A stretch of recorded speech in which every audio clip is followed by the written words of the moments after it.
Hey everyone, welcome back to my channel. I'm Kristen, and if you're new here, this is a corner of the internet where I come at you every other week or so and share what I've been making. I do a lot of knitting, I do a lot of crochet, I do a lot of quilting.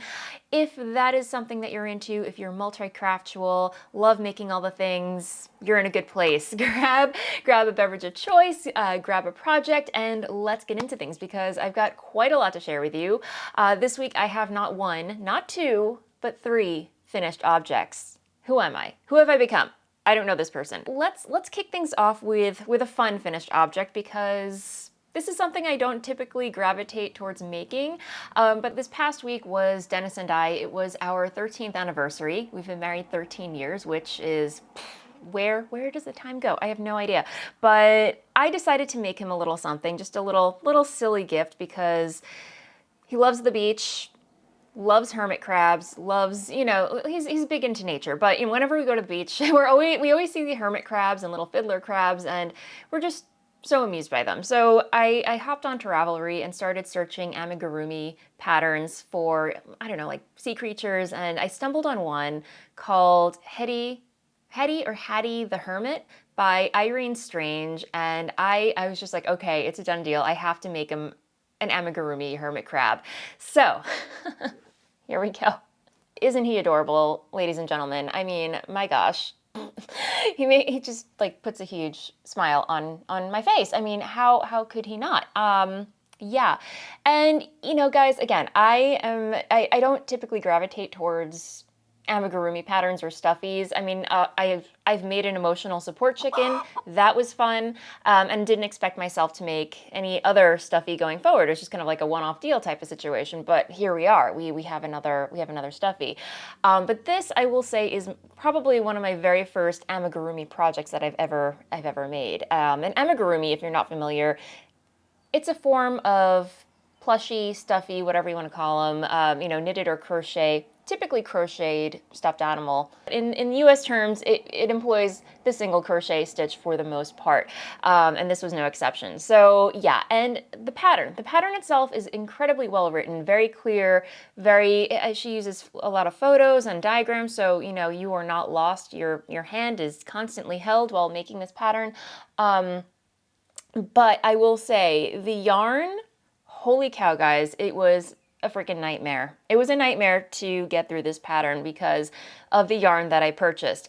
So I got it in my head, when I got the idea to make this hermit crab, I was like, I can totally bang this out in one day.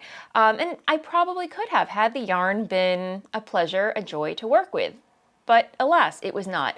This yarn that I used, as soon as I downloaded and purchased the pattern, I hopped in the car, went to Michael's, and picked up their in-house yarn. I believe it's called Loops and Threads. Let me see. I think I have, it's in my stash. I still have some yarn.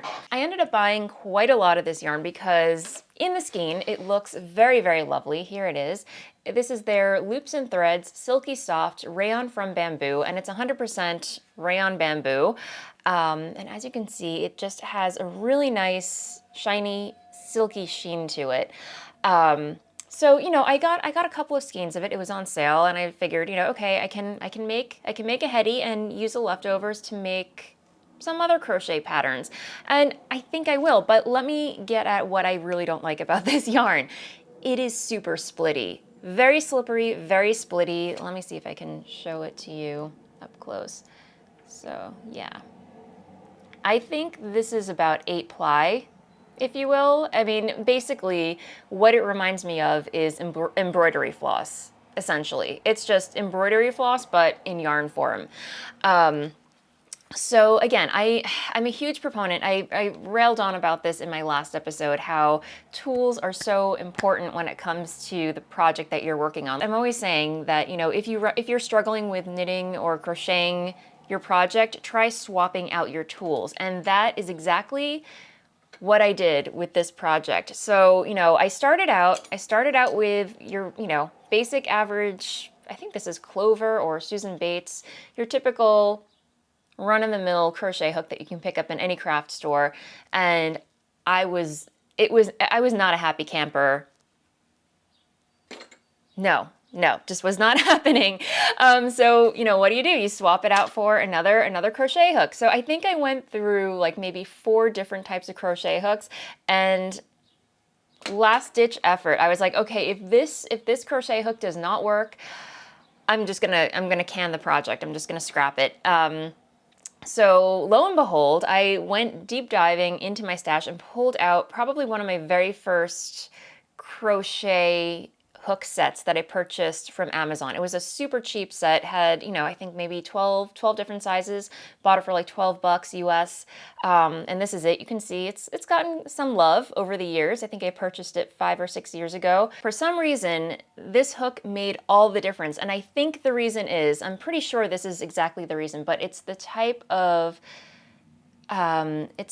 head, or, oh gosh, I'm completely blanking on the anatomy of a crochet hook. Forgive me. Rochelle of Queen's Yarn Boutique actually reminded me of what the anatomy is, and it completely escaped my head. Hi, Rochelle. But yeah, if you look really closely at this, you can see that it kind of has like a blunt head. Like it, you know, it's got a point to it, but it's not super pointy. And the throat of it, like this little part here, is a little more shallow, if you will, compared to something like this one. Yeah, you can tell like it has a little more pointy head and a little more cleft, if you will, in this section right here. I'm terrible at explaining things, but the other crochet hooks that I was using in tandem with this yarn, they had such a pointy tip that it was actually splitting the yarn, but this one worked like a charm. I was happy as a clam after that. Pun totally unintended. Before I move on, there is one more thing that I want to say about this yarn. So I know I threw shade at this yarn for not being easy to work with. It's splitty, and I mean, look at that. Yeah, guys, very, very splitty. But, you know, I'm not unhappy with this yarn. It is still very lovely, soft, silky yarn that I would love to work with. And I think going forward, when I do find a project for this, I'm gonna size up my needle because, you know, while it is splitty, because I think with a bigger, larger hook size, it'll be less likely to split. The head of the needle won't go through the yarn as easily, if that makes any sense. So yeah, I mean, not all is lost. It's still very, very lovely, beautiful yarn. I don't want to, you know, throw shade at this. You know, if you are shopping at Michael's or a craft store, I think this is Michael's in-house brand. So, you know, if you do see it, you know, give it a squish because it is really lovely yarn. Just know that, you know, if you are planning to make amigurumi with this yarn, use a hook with a blunt head and you should be fine. You should be fine. But yeah, I'm really excited to see how this yarn fares with a bigger hook size. Tools, tools, tools, guys. Tools make all the difference. But that's not to say that I didn't run into some other struggles with this project. As you can see, Hettie is legless. According to the pattern, I was supposed to crochet 6 individual skinny legs as well. I maybe made about 2 and I was like, no, I cannot. I've already struggled so much with this project that we're going with the claws and we're going with the eyes and the shell. And we're just gonna say that Hettie has his legs tucked up inside his shell and call it a day. And I think he turned out a-okay. I think he's gonna be fine. He can stand up on his own. He's doing all right, guys. He's doing all right. Guys, I love the little barnacle bauble detail that's happening on his shell. This was really fun to make. You know, as tedious as some aspects of this project was, it was a lot of fun to make. If you love amigurumi, look no further. I'll leave a link to this pattern along with everything else that I mentioned in this episode in the description box down below. But yeah, you know, while it was fun to make, I think this is going to be my last amigurumi project that I attempt for a little while at least. But can we talk about the claws, guys? How fun is that? How fun. I mean, basically you're just crocheting, increasing and decreasing in the round. And then when you're done with the claw, you take some extra yarn and just kind of sew down here and like pinch the fabric together and stuff it. So it creates this kind of little claw shape. It's really, really clever. So yeah, that's Hettie the Hermit. moving along, not an epic project, if you will, but it's something that I finished. And over the past couple weeks, Dennis and I, we've been doing quite a bit of traveling. A couple weeks ago, we went to Arizona, we went to the Grand Canyon, we went to Sedona. It was a really, really beautiful, beautiful trip. And while I did bring knitting with me, I didn't get much knitting done on the trip. I mean, I always go on a trip with some knitting so I can knit on the plane going, but guys, I don't know what it is, but economy in airlines, I don't know if they're shrinking, but I literally felt like a sardine in a can. Like I'm a tiny person, and there was just literally no elbow room. I was in the middle seat coming and going. There was just no elbow room, and I didn't feel comfortable pulling out my knitting and, doing my thing. So unfortunately, there was no knitting to be had on the plane. I did have a book though, so that took care of that.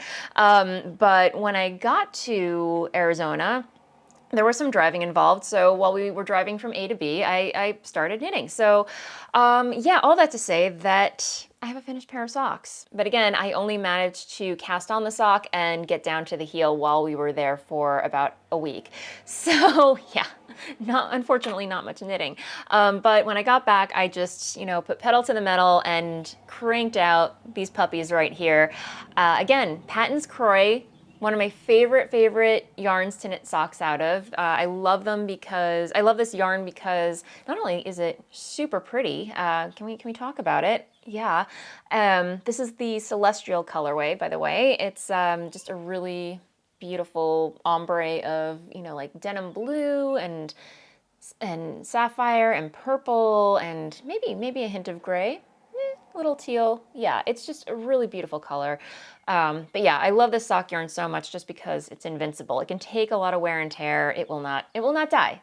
This is the yarn that will not die. Again, like I have a pair of Patton's Crochet socks that I knit maybe like before Dennis and I even got married. So yeah, a pair of socks that I knit 15 years ago. It's been through the wash, it's been through the dryer, they're still around. Let me see if I can find them. Yeah, here it is. So here is that sock.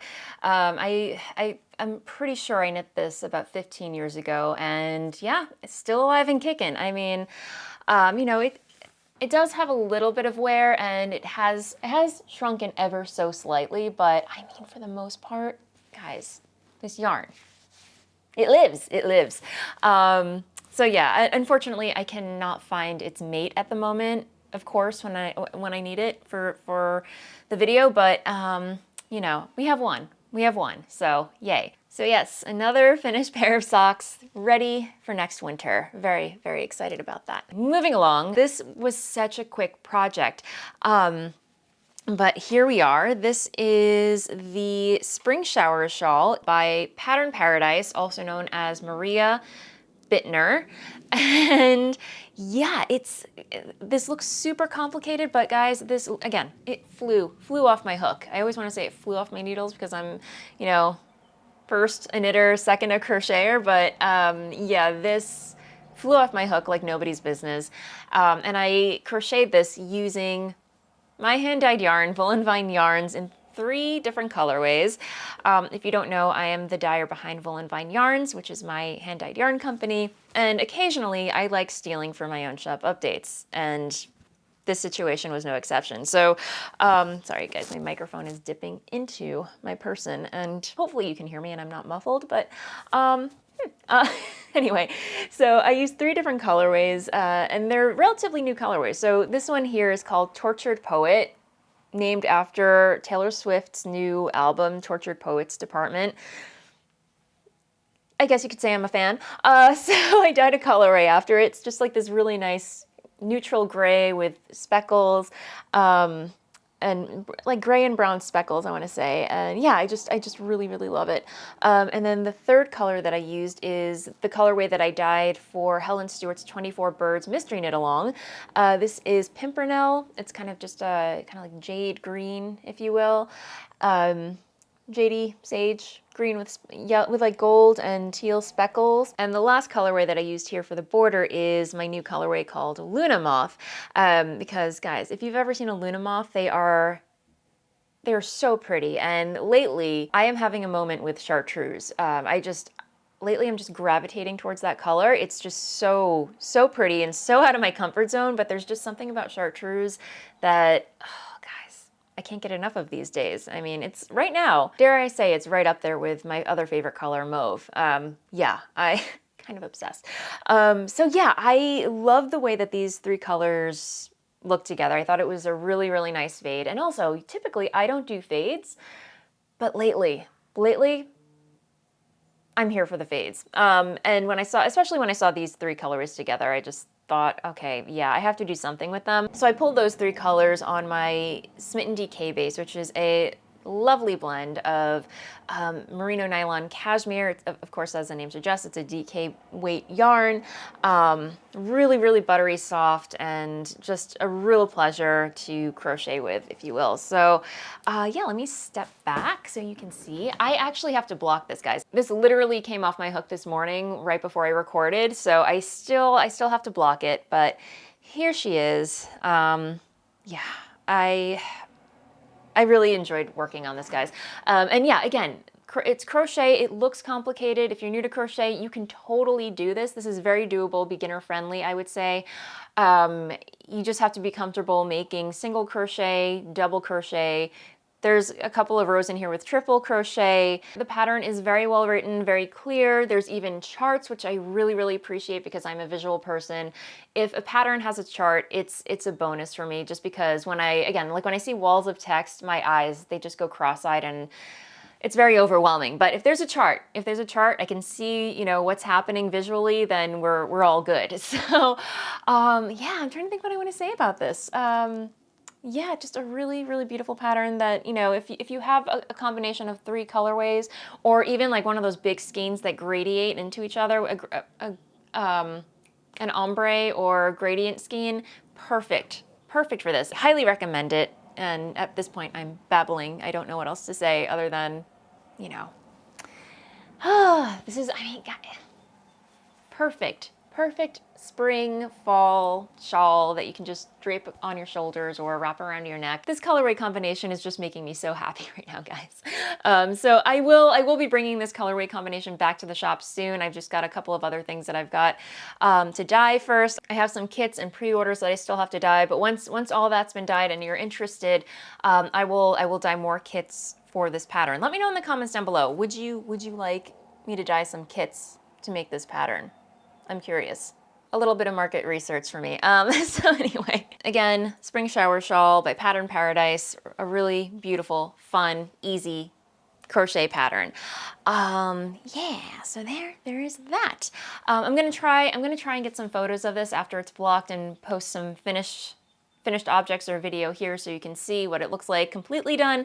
But the way that I'm going to block it is I'm gonna soak it for 10 minutes in lukewarm, tepid water with some soak, and then pin it out on my blocking mats. I'll use some blocking wires and some T-pins just to kind of like aggressively block the points, and then hopefully, I mean, because this is superwash yarn, it'll grow quite a bit exponentially, I think. So yeah, that'll be really interesting to see. Okay, guys, moving along to quilting. In the last episode, I mentioned that I had planned to make a quilt for my nephew's upcoming bar mitzvah. He's very into baking. He's a very talented baker and specializes in creme brulee. So I proposed the idea because I already made his sister a quilt. I said, hey, Ezra, are you interested in me making you a quilt? And he said, you know, of course he said yes. And we, you know, talked about ideas, concepts. We didn't exactly storyboard, but we, you know, there were words, there were ideas exchanged, and we settled on the idea of a creme brulee themed quilt. And, you know, in my mind, I don't exactly know what I was thinking, but of course I was thinking, you know, colors of a creme brulee, you get like lots of caramels, lots of creams, and so, okay, I had the color, you know, I hopped online, I went onto Fat Quarter Shop and found a Fat Quarter bundle of batiks that had all the colors that you could easily find in a creme brulee dessert. So I felt like this Fat Quarter bundle screamed creme brulee. So once I had my fabric chosen, I started browsing for patterns and couldn't exactly find, you know, a pattern that also screamed creme brulee, or that was like dessert themed, or I'm sure they exist if you do, you know, more complicated projects with like applique. Not quite ready for hardcore applique just yet. I wanted to keep things simple for myself, so I just did a little more digging online and found a really wonderful pattern by Modernly Morgan. I had made one of her patterns before. I made the Night Vision quilt out of Liberty fabric. Had a really great time with that pattern, so decided, you know, had a great time with that pattern. I'll probably have a good time with her other patterns as well. And I settled on the Same Sky quilt.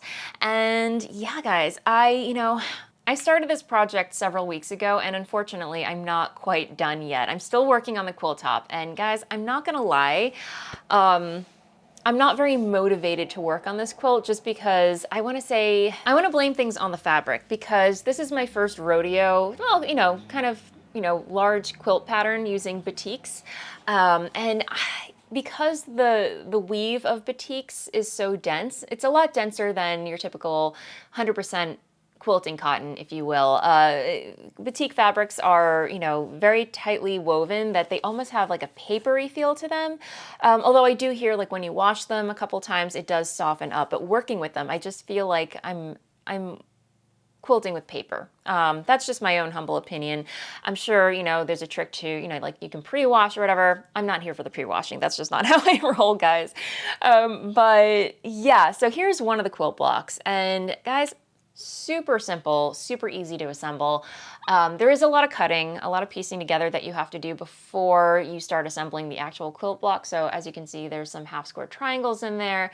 There are some rectangles with some triangles that you have to make. Anyway, you have to assemble those before you compile this whole block. But once you're ready to sew the block together, it only takes 10 minutes to sew a block together. So, you know, I'm kind of like pacing myself. So I'm motivating myself to work on this by just, you know, 10-minute increments, you know. So if I have like 30 minutes, I'll just say I'll make 3 blocks in 30 minutes, or if I have a whole hour, 6 blocks. So yeah, I'm getting there, guys. I'm so close to being done with the quilt top.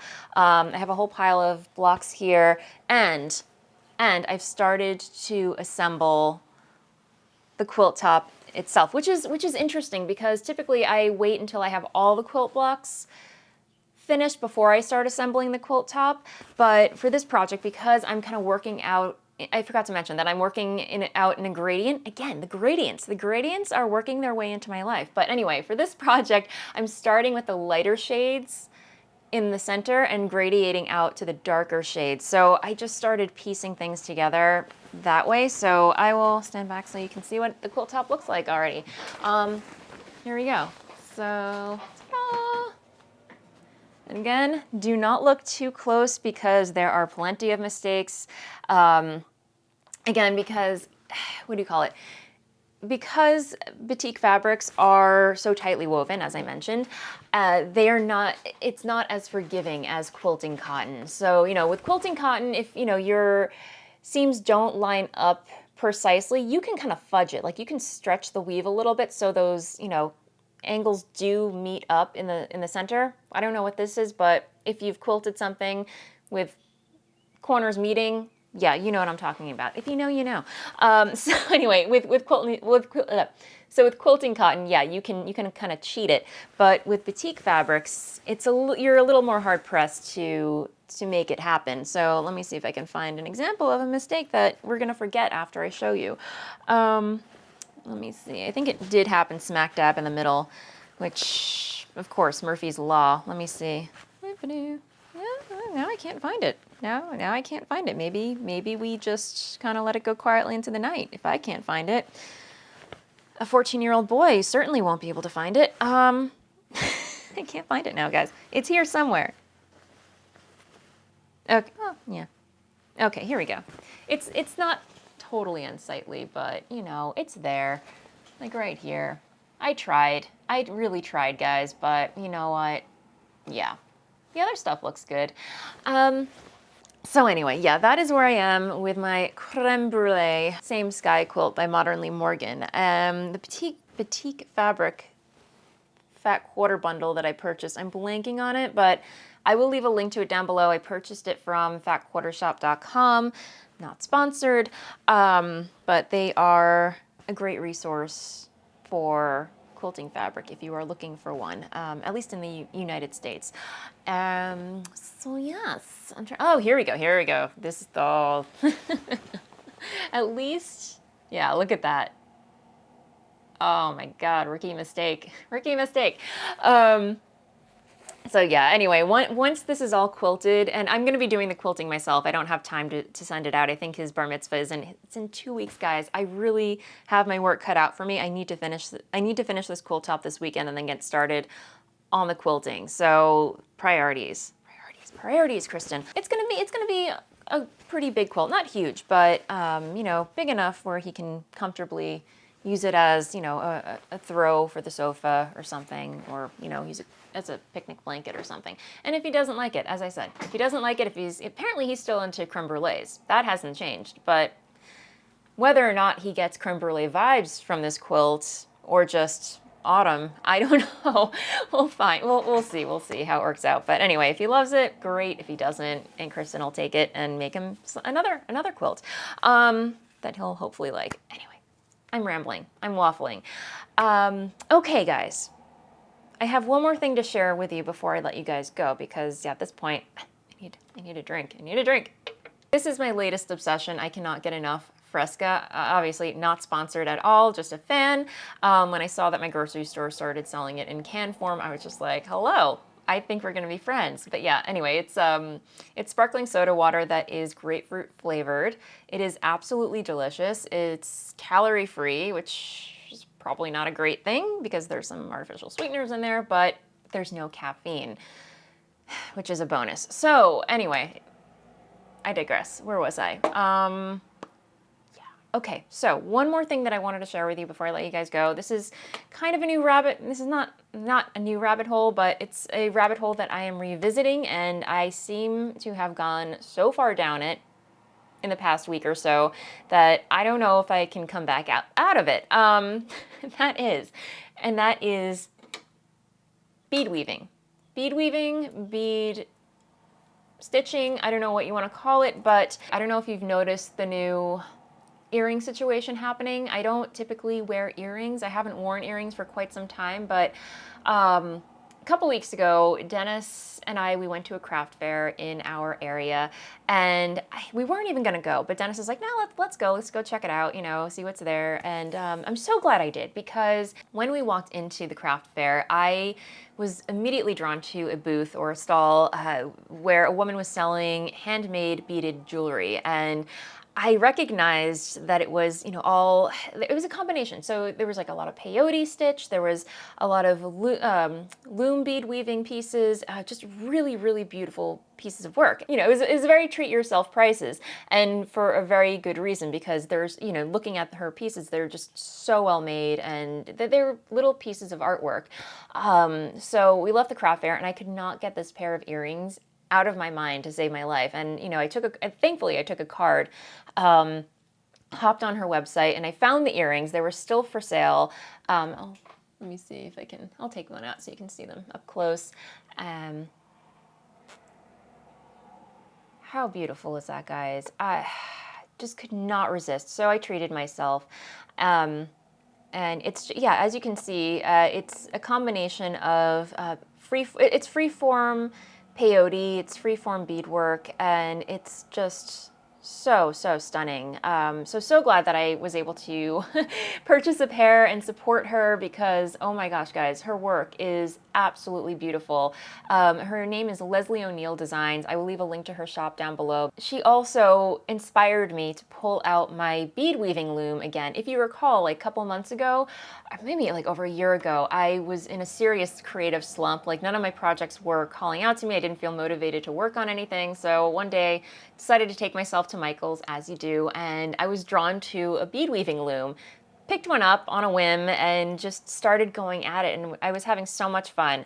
Unfortunately, that was like kind of a little short-lived rabbit hole that I dove down, but I still had my loom, and when I came back from the craft fair, I just felt so inspired to pull it out again and start bead weaving again. And yeah, oh my gosh, guys, So I made this. I just kind of improvised a little moon phase design and, cranked it out in couple, I would say like 2 hours it took me to make. I'm sure if I was, if I've been doing this for a while, I could have been finished it sooner, but I put a little clasp on it. So, I had all the little accoutrement to, make myself a little bracelet. But that sent me down this other rabbit hole of bead weaving and, like freeform freeform peyote. And anyway, like I'm just so immersed in the world of beading now, like making little jewelry things. So, yeah, I started making myself little earrings, the little fringe earrings. I made these. I mean, they're not perfect. This is my first rodeo. My tension is a little too tight here, but how cute are these? My gosh, guys. Yeah, you find YouTube. The University of YouTube is so wonderful. There's so many tutorials. Nora, hi Nora, of Nora Ling, her YouTube channel, she recommended this one YouTube channel called Potomac, the Potomac Bead YouTube channel. Again, links down below. And yeah, they have so many great tutorials on there that I made this. Again, not perfect. And the unfortunate thing with this one, I mean, it probably looks really nice and sparkly from far away. It looks really pretty on.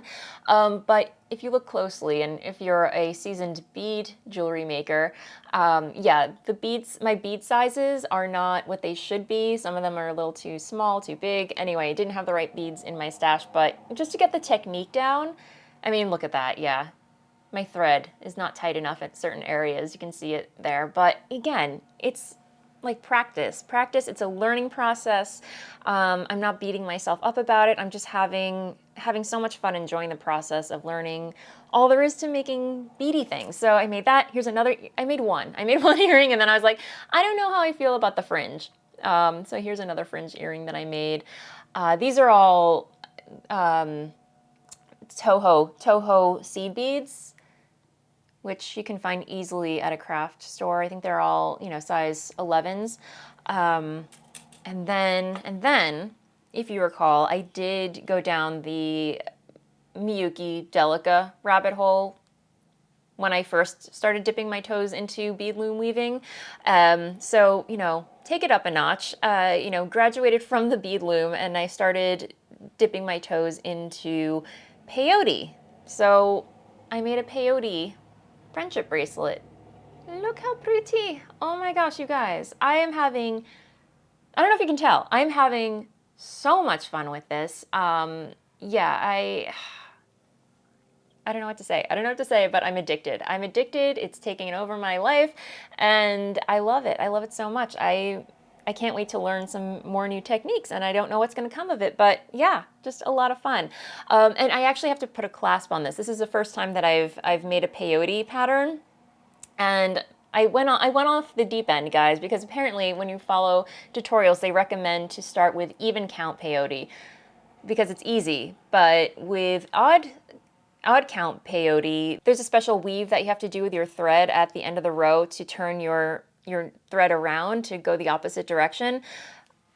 Because I'm a glutton for punishment, I started with odd count peyote, and oh my god, there's something so satisfying about that weave that's supposed to be difficult. I don't know, I like it. It's addicting. Like I can't wait to get to that weave section just so I can flip it around like a little ninja with anyway, guys, I'm crazy. But yeah, all that to say that I'm so glad that I went to that craft fair. Again, like you never know.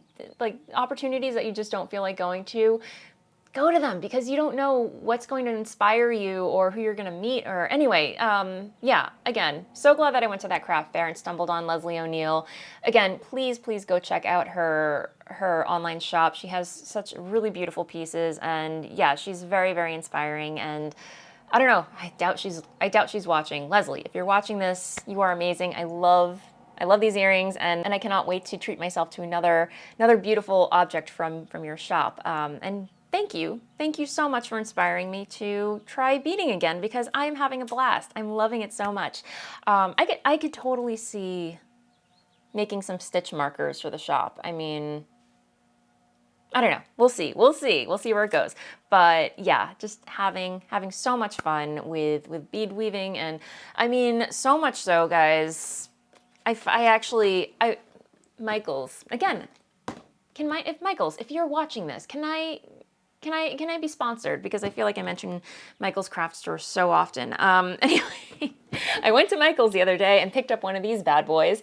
So now my beading has its own storage. These things were on sale for like $3.99, and then I just have some storage in here for all of my Miyukis and my Toho beads. It even fits my bead weaving loom. Yeah. So much fun stuff. Oh, I totally lost my train of thought. This one, I still have to put a clasp on this friendship bracelet because I don't know how to finish off peyote yet. So anyway, I got to figure out how to do that. We'll figure that out.